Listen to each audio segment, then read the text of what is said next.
మీ కుటుంబ శాంతి, ఆరోగ్యం, ఆర్థిక అభివృద్ధి కోసం రుద్రాక్ష మహాపూజలో తప్పక పాల్గొనండి. ఇప్పుడే నమోదు చేసుకోండి. నమస్తే, సుమన్ టీవీకి స్వాగతం. ప్రస్తుతం మనతో ఉన్నారండి ప్రముఖ ఆధ్యాత్మికవేత్త మరియు శ్రీ విద్య ఉపాసకురాలు గీతా కుమార్ అమ్మగారు ఉన్నారు. బోల్డని విషయాలు మనం నివృత్తి చేసుకుందాం అమ్మగారితో మాట్లాడి. అమ్మ నమస్తే. అమ్మ శ్రీ గురుభ్యో నమః, శ్రీ మాత్రే నమః. నమస్తే అమ్మా. అమ్మ, కడుపుతో ఉన్న ఆ భార్యని భర్త ఎలా చూసుకోవాలి? ఆ తల్లి కూడా లోపలున్న బిడ్డ కోసం ఆ తల్లి ఎలా దైవ మార్గంలో నడవాలి అంటే దైవ కథలు కానీ దేవుడి కథలు కానీ అవి ఇవన్నీ ఒక ఎత్తైతే, భర్త గుండు చేయించుకోకూడదా, గడ్డం చేయించుకోకూడదా? అసలు అంటే గుండు చేయించుకోకూడదు అనేది మాత్రం నాకు తెలుసు, గడ్డం తీసుకోవచ్చా లేదా అనేది నాకు సందేహం. భార్య భర్త ఒక ఇప్పట్లో చాలా మందికి పిల్లలు లేరు. పిల్లలు కలిగే సిచ్యువేషన్ అనేది అది ఒక దానికి ఇంకా ఏం చెప్పలేం. అంత ఆనందకరమైన విషయం ఇద్దరికి. ఒక జీవుడు, ఒక ప్రాణి మన దాంట్లో ప్రాణం పోసుకుంటుంది అంటే అది ఇద్దరు చాలా జాగ్రత్తగా ఉండాల్సిన విషయం. ఆ సమయం అది. ఇంకొకటి ఇక్కడ ఏదైనా కూడా మీరు అన్నట్టు ఎప్పటి వరకు వర్తిస్తుంది అని అంటే 5th మంత్ వరకు. 5th మంత్ తర్వాత అమ్మాయి కొండ ప్రాంతంలో ఉన్న దేవాలయాలకి వెళ్ళకూడదు, ఎక్కువ జర్నీస్ చేయకూడదు, పొలిమేరలు దాటకూడదు, ఎక్కువ టెంపుల్స్కి వెళ్ళడము, ఇవి స్ట్రెయిన్ అయ్యే పనులు 5th మంత్ తర్వాత చేయకూడదు. శక్తి దేవతలకైతే అసలుకే వెళ్ళకూడదు. ఇప్పుడు తిరుమల అవి కూడా వెళ్ళకూడదు. కొండ కన్సీవ్ అయినప్పటి నుంచి 5th మంత్ 5th మంత్ నుండి. ఎందుకు 5th మంత్ నుండి అని అంటే, వన్స్ ఒక జీవుడు అంతవరకు పిండంగానే ఉంటుంది. 4 నెలలు 5 నెలల వరకు మాత్రం జస్ట్ పిండం, కదలికలు ఉండవు. 5వ నెలకి జీవం వస్తుంది. దానికి పిండానికి జీవం వస్తుంది అంటే ప్రాణం వస్తుంది, కదలికలు వస్తాయి.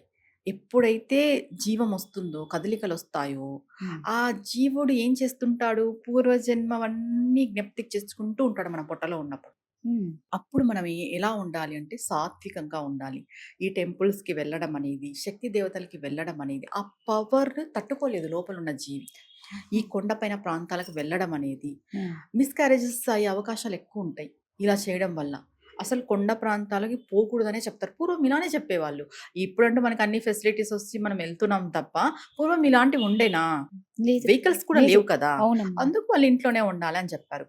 మీరన్నట్టు ఈ గడ్డానికి హెయిర్ కి సంబంధించి విషయము అని అంటే 5 నెలల నుండి చేయించుకోకూడదు. ఆ కర్మని మనం చేయకూడదు.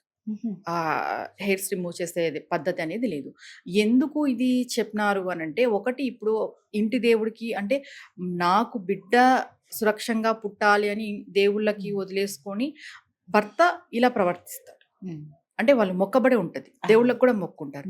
కొంతమందికి భగవంతుడు అంటేనే నమ్మకం ఉండదు, అయినా పాటిస్తారు. పాటించడం విషయం ఏమంటే, ఇక్కడ ఎప్పుడైతే భార్య గర్భవతిగా ఉంది అంటే నువ్వు కంప్లీట్గా భార్య దగ్గరే ఉండాలి.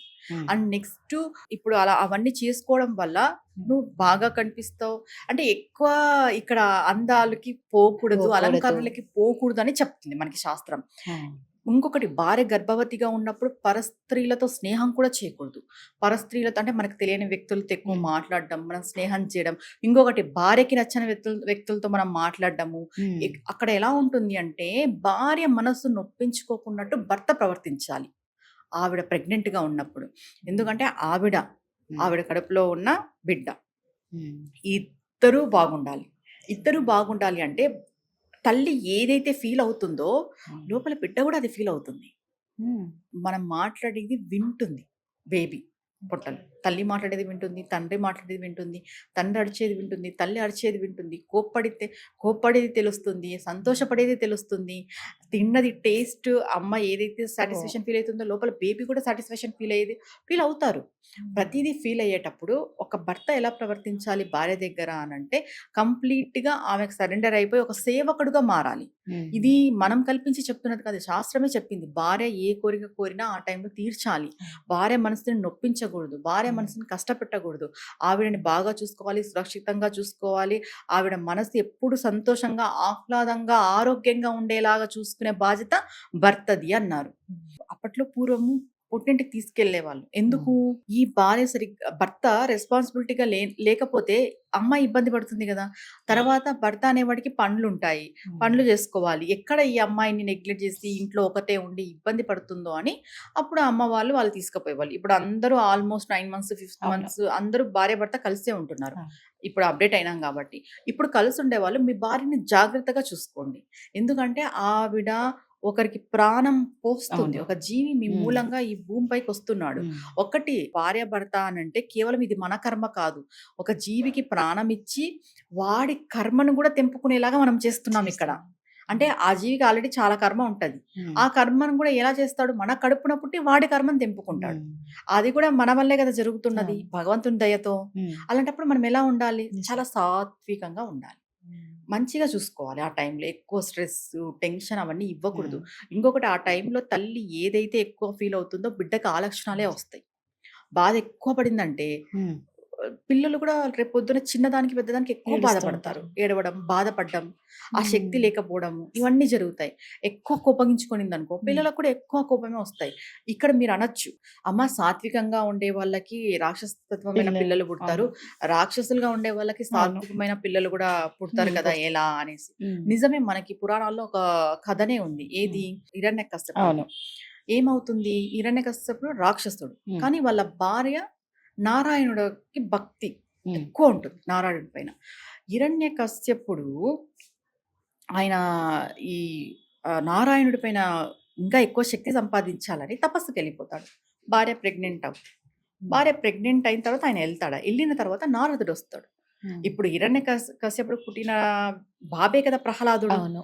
హిరణ్యకశ్యపుడు రాక్షసుడు అయితే ప్రహ్లాదుడు ఎందుకు ఇంత సాత్వికంగా పుట్టినాడు? ఇంత దైవంతో పుట్టినాడు అంటే నారదుడు వచ్చి నారాయణ కథలన్నీ చెప్తూ ఉంటాడు. ఆవిడ వింటూ వింటూ పడుకుంటే లోపల ప్రహ్లాదుడు కొడుతుంటాడు. బేబీ కొడుతుంటుంది నారదుడు చెప్పే కథలు విని. బయటికి వచ్చిన తర్వాత కూడా భక్తితోనే ఉంటారు. ఒక రాక్షసునికి రాక్షస గణాలమైన కొడుకే కదా పుట్టాల్సింది. మళ్ళీ ఎందుకు ఇంత సాత్వికమైన భక్తి గల పుత్రుడు పుట్టినాడు అంటే ఇక్కడ ఈవిడ ఏం చేసింది? దైవ కథలు వినింది. భగవంతుని పైన భక్తి కథలు వినింది. భగవంతునివి స్తోత్రం చేసింది. భగవంతుని ధ్యానం చేసింది కాబట్టి ఆ రాక్షస గణాలు తండ్రికి ఉన్నా కూడా బిడ్డని కడుపులో నుండే మార్చుకోవచ్చు తల్లి. అంటే ఇప్పుడు చాలా మంది కొంతమంది అబ్బాయిలు భర్తలు బాగుండరు. ఏవేవో అలవాట్లుంటాయి, వ్యసనాలుంటాయి. అరే నాకు పుట్టేవాడికి కూడా ఇలాంటి అలవాట్లు వస్తాయేమో, ఇలా రాకూడదు, నా భర్తలాగా నా బిడ్డ ఉండకూడదని చాలా మంది అలా ఆలోచన చేసేవాళ్ళు. మీరు దైవ మార్గంలోకి వెళ్ళండి. ఆధ్యాత్మికంగా ఉండండి. మంచి మాటలు వినండి. దేవుడి కథలు వినండి. దేవుని నామం ఎప్పుడు అనుకుంటూ ఉండండి, స్మరిస్తూ ఉండండి. ఖచ్చితంగా మీ భర్త గుణగణాలు బాగలేకపోయినా కూడా మీకు మంచి పుత్రుడు పుడతాడు. ఆ కెపాసిటీ తల్లికి ఉంది. మీరు చేయొచ్చు. అంటే అంటారు కదా, తల్లిని మించిన యోధురాలు ఎవరు లేరంటారు కదా, అది వాస్తవం. తల్లి అనుకుంటే ఏమైనా చేయగలదు. ఒక బిడ్డ బాగుపడినాడన్నా తల్లి చేతుల్లోనే ఉంటుంది. ఒక బిడ్డ చెడిపోయినాడన్నా కూడా తల్లి చేతుల్లోనే ఉంటుంది. అంటే ఇద్దరి పాత్ర ఉంటుంది. భార్యాభర్త పాత్ర ఎక్కువ పర్సెంట్ తల్లి చేతుల్లోనే ఉంటుంది. మీరు సాత్వికంగా ఉండి, మీరు డిసిప్లిన్ గా ఉండి, మీరు బాగుంటే మీ పిల్లల భవిష్యత్తులు బాగుంటాయి. ఏదో పిల్లలు కన్నాము, మేము ఏదో బాధ్యతగా ఉండాలి, ఏదో చదివించినాము, వాళ్ళ జీవితం వాళ్ళ ఇష్టం, ఇలాంటి తల్లులు కూడా ఉన్నారు. తల్లిదండ్రులు కూడా మనం చూస్తున్నాం. ఇలా ఉండే వాళ్ళ పిల్లల జీవితాలు అలానే ఉంటాయి. ఏదైనా కూడా తల్లి పాత్ర చాలా ముఖ్యము పిల్లల జీవితంలో. తల్లి ఇంకోటి, పిల్లలు గర్భంలో ఉన్నప్పుడు తల్లి ఎలా అయితే బిహేవ్ చేస్తుందో పిల్లలు కూడా అలా బిహేవ్ చేస్తారు. ఇంకోటి, పుట్టిన తర్వాత కూడా పిల్లల్ని మార్చుకునే కెపాసిటీ తల్లికి ఉంటుంది. మార్చుకోవాలి, ఎఫర్ట్ పెట్టాలి. తల్లి చేయాలనుకుంటే ఏమైనా చేస్తుంది పిల్లల కోసం. పిల్లలు కూడా తల్లి కోసం చేస్తారు. కానీ మనం అలా లేం. ఫస్ట్ మనం చేస్తేనే కదా వాళ్ళు చేసేది. ఊరికే వాళ్ళే చేయాలి అని అంటే నువ్వు ఒక పిల్లలను సరిగ్గా చూసుకుని ఉంటావు. నీకు ఒక రెస్పాన్సిబిలిటీ లేదు. నీ ఇష్టానుసారం నువ్వు ఉంటావు. పెద్దగిన తర్వాత వాళ్ళని చూసుకోవాలి. వాళ్ళ కోసం నువ్వు ఎంత ఆరాటపడతావు. నా కొడుకు నన్ను చూసుకోలే, నా కొడుకు నన్ను పలకరించలే, నా కొడుకు నా దగ్గర రాలే, నా కూతురు నా దగ్గర రాలే అంటే ఎక్కడి నుండి వస్తారు?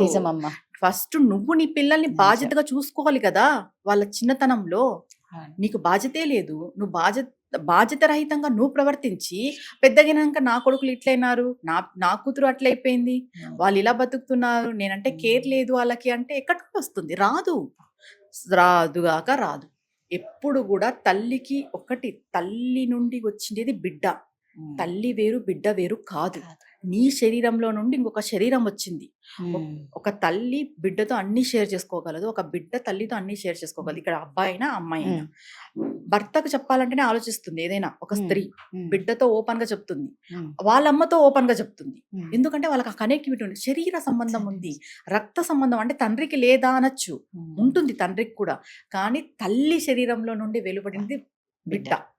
అందుకు తల్లి ఎలా ఉంటుందో, ఎలా ప్రవర్తిస్తుందో, తల్లి తీరు ఎలా ఉంటుందో బిడ్డ తీరు 100కి 99% అలానే ఉంటుంది. అందుకు తల్లి తండ్రి బాగుంటే బిడ్డలు బాగుంటారు. బిడ్డలు బాగుండాలంటే ముందు మీరు బాగుండండి. కరెక్ట్ అమ్మా. ఒక జీవిని భూమిపైకి తీసుకొచ్చేటప్పుడు మీరు ఆ ప్రక్రియ ఏదైతే ఉందో అవన్నీ సక్రమంగా నిర్వర్తిస్తూ మీరు శాంతంగా, సంతోషంగా, ఆహ్లాదంగా, ఆరోగ్యంగా ఉండి ఒక జీవిని బయటికి తీసుకురండి. మీ వంతు మీరు ప్రయత్నం చేయండి. ఒకవేళ పూర్వజన్మ కర్మఫలం అనేది ఆ జీవికి, ఆ పుట్టే పుత్రుడికి పుత్రికకి ఎలా ఉంటుందో మనకు తెలియదు, కానీ మన వంతు మన ప్రయత్నం మనం 100% ఇవ్వాలి. ఆ తర్వాత భగవంతుడు మనకి మంచి చేస్తాడు. చాలా చక్కగా చెప్పారమ్మా. ధన్యవాదాలు. నమస్తే అమ్మా.